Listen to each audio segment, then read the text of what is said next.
edition. Remember when we used to play Brewers prospect or Steinhaffel's employee or Associated Bank employee or race car driver in the NASCAR race in West Dallas? I feel like we could play that because I'm finishing up a story for channel3000.com about the Packers cornerbacks after Ballantyne, Keyshawn Nixon. Those are the only three with Nate Hobbs sideline that I think people are going to know edition. And the live from Platteville, it's Wednesday morning edition with Tausch at Badgers football practice of Wilde Tausch on 94.5 ESPN Milwaukee, 100.5 ESPN Madison, 1430 ESPN Beaver Dam, ESPNWisconsin.com, the ESPN app, your Alexa smart speaker, streaming live video, Twitter, Facebook, YouTube, and of course, everything you need on the all-new, all-redesigned, all-free, all-customizable ESPN Wisconsin app, which you can find both in the Android and Apple app stores. I'm Jace Wilde in Green Bay. Jesse Nelson is in the Everlight Solar ESPN Madison studios. And from the University of Wisconsin-Platteville, he is the radio color analyst for Badger football. I don't know if he's at Ralph E. Davis Pioneer Stadium or some sort of practice field, but I know he's there. He is the Packers Hall of Famer. He is Mark Tauscher. Tausch, good morning. We hear pads cracking and whistles blowing. We need a horn.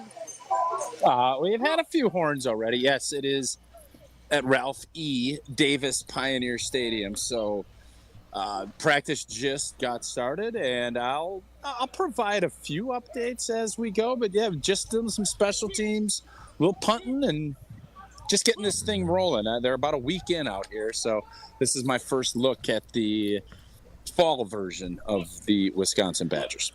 Do they have a Brad Nortman quality punter currently on the 93-man roster or whatever they have working? Well, I mean, Norty was one of the all-time greats. I'm not going to put that on any of these guys, but obviously we saw Bertram last year with that great fake punt and some of the stuff that he was able to do. So I'm not going to put anyone in the Brad Nortman category, not at least at this point. Great call and great execution. All right, so you're going to be at practice throughout the show. Yep.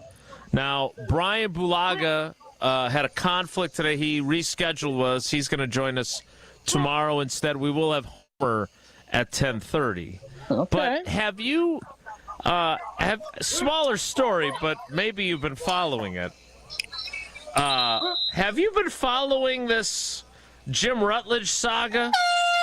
Horn. Oh, that's a good horn. That's a strong horn. Very strong horn. Now with some tunes coming.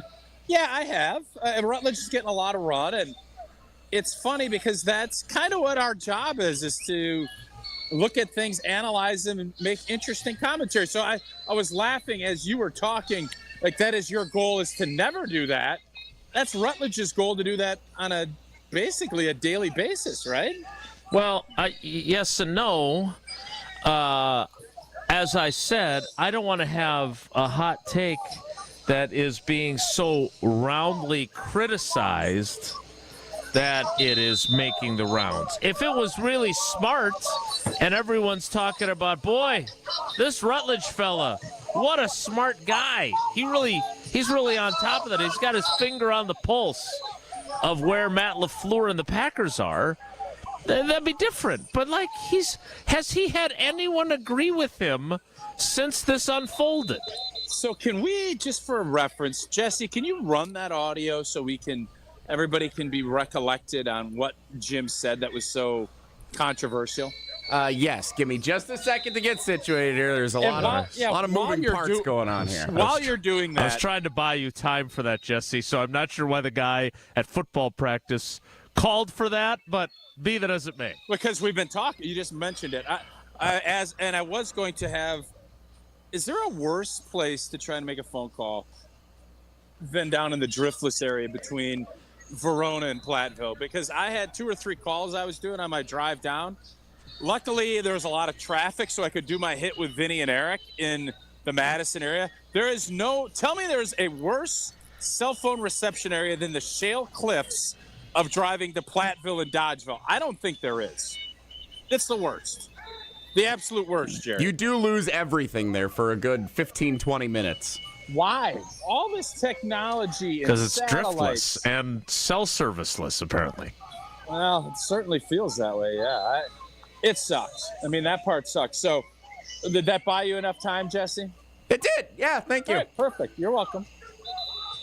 So for context, this was said when Jim, Matt, and Molly hosted the takeover of Wilde Tausch last Friday on the final day of Tausch's summer sabbatical. So while they were live at Camp Randall Stadium, here is what Jim Rutledge said about the Packers with Matt Lafleur and Jordan Love that's gotten so much national attention in the last 48 hours. Here's the other facts. The Packers finished 3rd every year without Aaron Rodgers, correct? They've gotten their ass kicked by the Lions every damn year. The Lions own their ass, and they have been the last playoff team in the playoffs the 2 years with Jordan Love. So it's good, but this is not sustained success. They have leveled down since Aaron Rodgers has left. They went from NFC Championship games with Aaron Rodgers, so that's not sustaining success. They have leveled down. Now, if you want to tell me you believe in Matt LaFleur bringing them back up, fine, but we were looking at the facts. It is back-to-back third-place seasons for the Green Bay Packers in the division, continually getting their ass kicked by the Detroit Lions, and then also being the last team in the playoffs the last 2 years, and they are 1-2 in the playoffs. Those are also parts of the facts. So I'm not saying Matt LaFleur isn't a great coach. I'm not saying the Packers can't climb. I think number 10 is just fine because that allows them to continue to climb back up and prove it. But I also think it's fair to question. That sounds like Jesse. That sounds like Jesse Nelson and Pat Murphy. Hey, I'm not saying. Here's the deal. He said the word ass a lot. Yeah, he likes swearing. It's provocative. I think Jim is really good at his job. I think he does a great job with Jim, Matt, and Molly. But here's the deal. You have to be factually accurate when you say that. And he's not. He says they've leveled down. Is that what he said, correct? Yes, that's the phrase. Yes, sir. So here's the deal, Jim. Leveled down from his MVP 2021. What did Aaron Rodgers and the Packers do in 2022? They missed the playoffs. 4-8-9. So Jordan Love has not leveled down. Now, they have not leveled down. They've leveled up. Now, is it leveled up to the point of being the NFC North champs and the 1 seed? No. But they have not leveled down since. And by the way, nobody expects when you lose a Hall of Fame quarterback and replace them with a first-year starter, there is going to be some drift down. But it wasn't. And that's why everybody was so excited, because that what we all thought dip was going to happen. So Jim is actually being kind of a dip, not a level down, because they didn't level down. Now, last year you can make an argument with the expectations being higher. It was disappointing. But even then, they won 2 more games than they did the year before. So by almost every metric, Matt LaFleur with Jordan Love have been upward since Aaron Rodgers left. So that whole statement doesn't make any sense. So, and the other part of it, and we'll get further into this as Tausch rolls on from Badgers practice at Platteville, is it Matt LaFleur leveling down?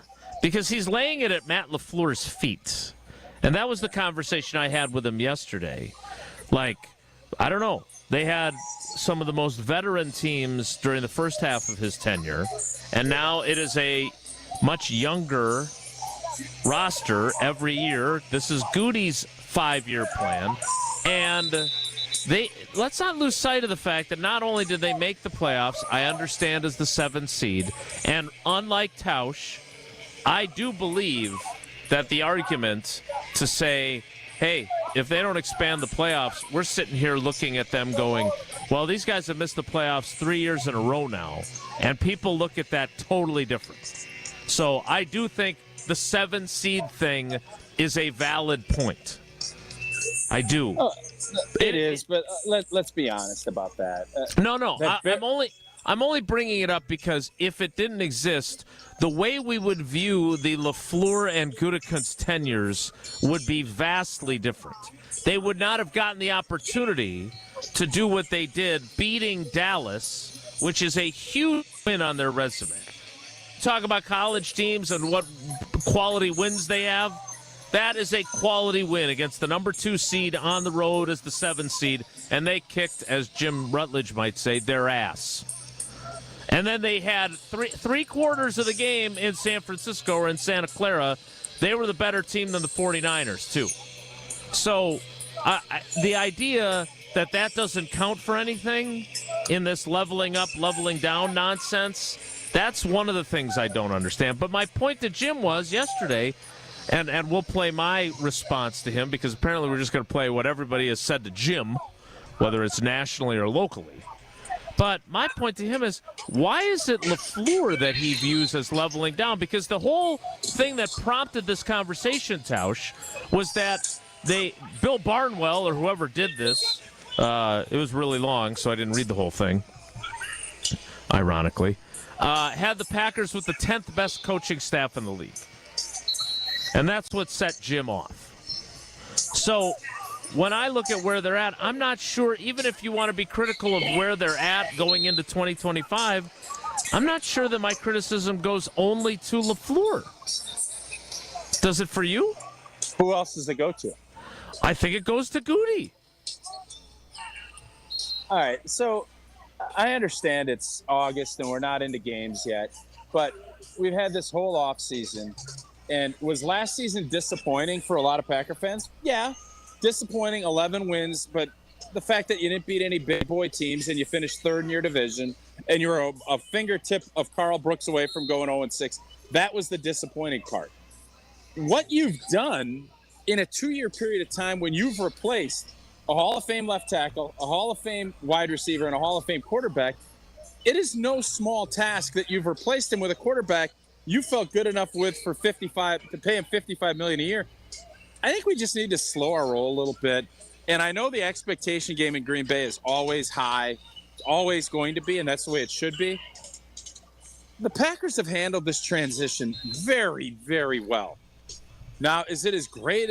I think everything's sped up with the great finish to the 23 season, and you shouldn't be penalized for having that. Now, in the same respect, you have to find ways to win some of those big games last year. And if you don't match up with Philadelphia, who knows what happens in the playoffs last year. So all of these things can be true.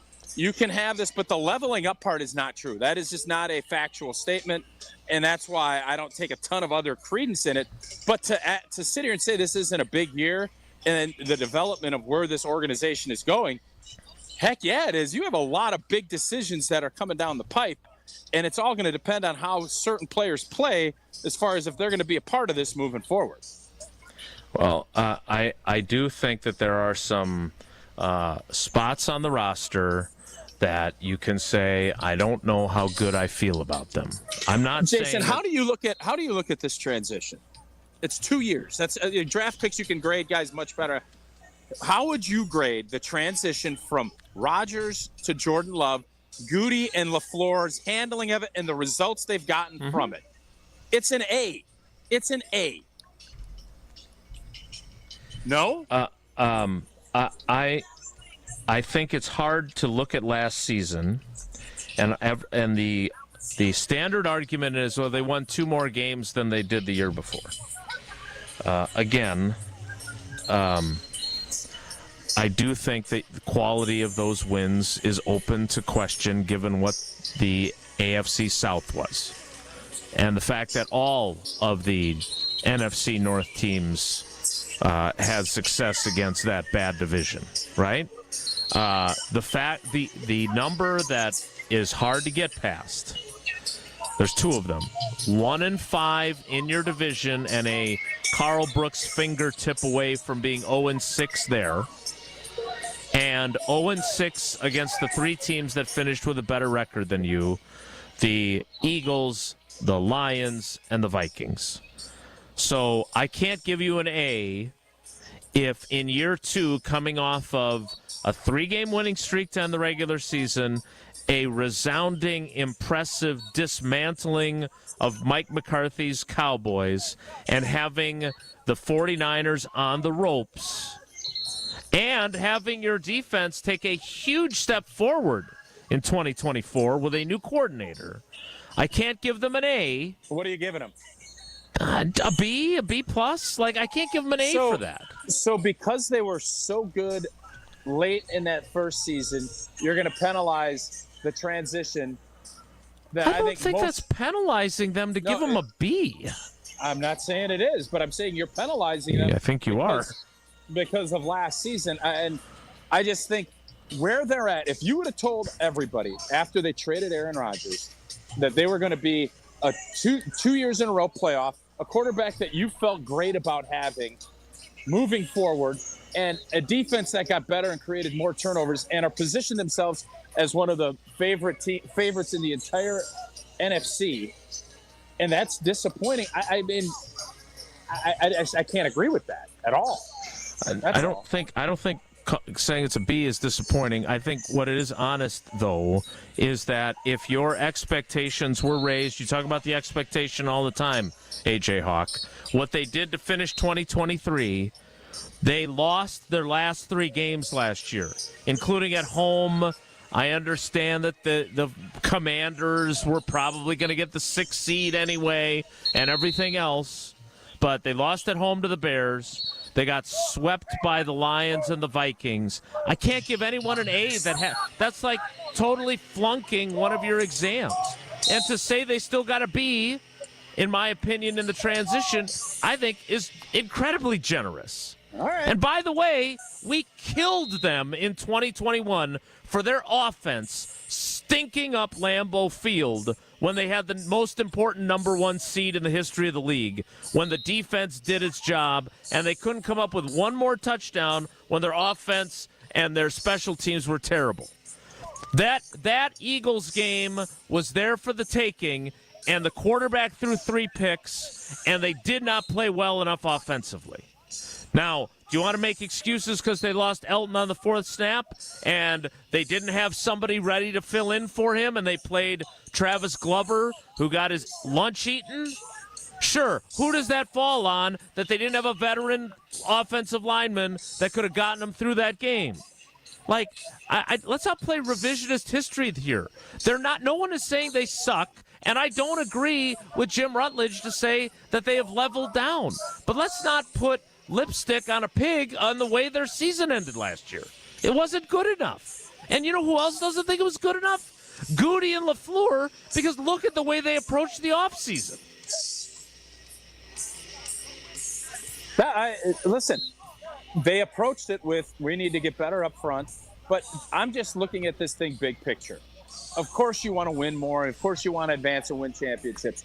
I'm looking at this, if you would have told me in 2022, in 23, the offseason, we're trading Aaron Rodgers, we're rebuilding, reloading, and in 2 years, we were going to know for sure we have our franchise quarterback, that we would pay him, and that we were going to be in position that we have been to an NFC divisional game, we've made the playoff, and that we are going to be one of the favorites in the NFC for the next 5 years.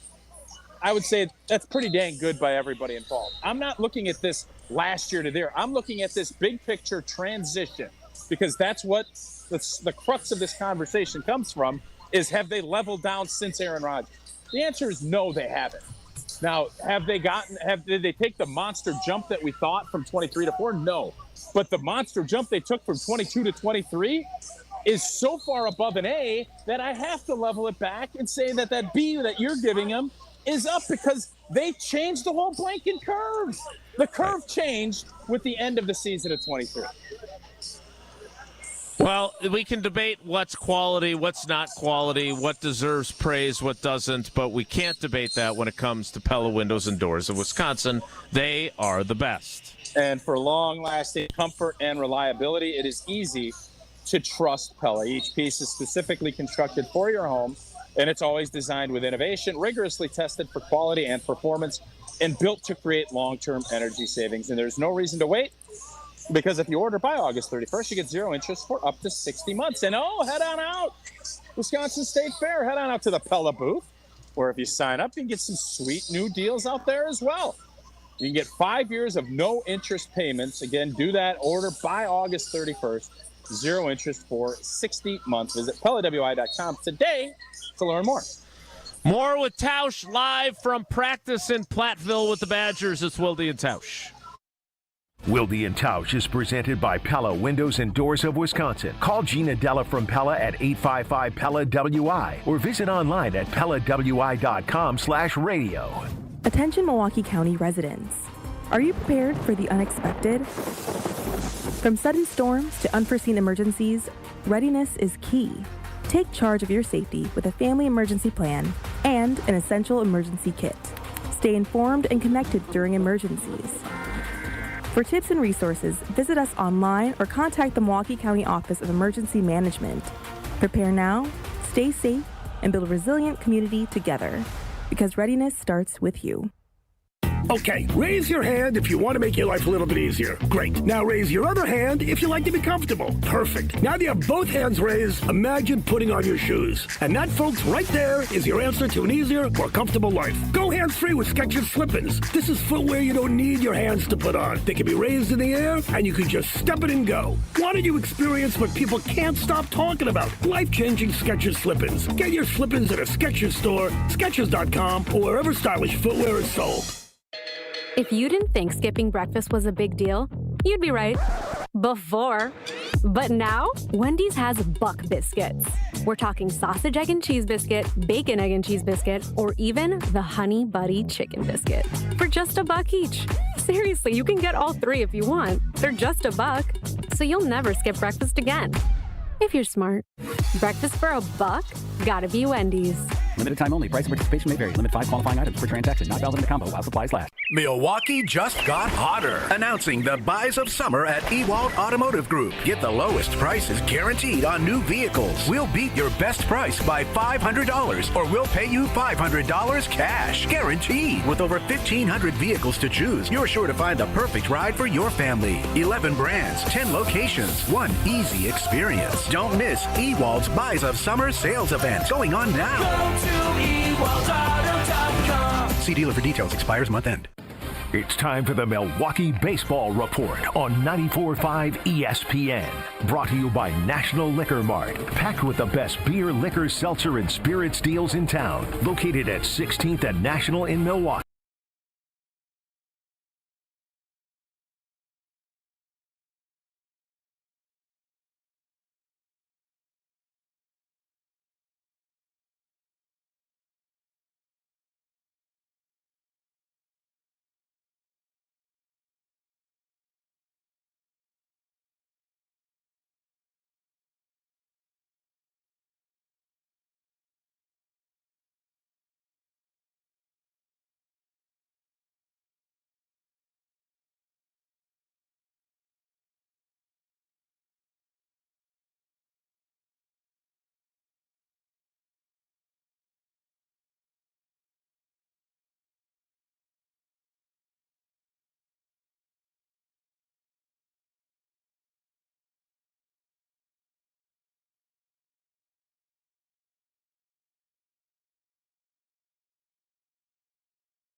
That was a mistake.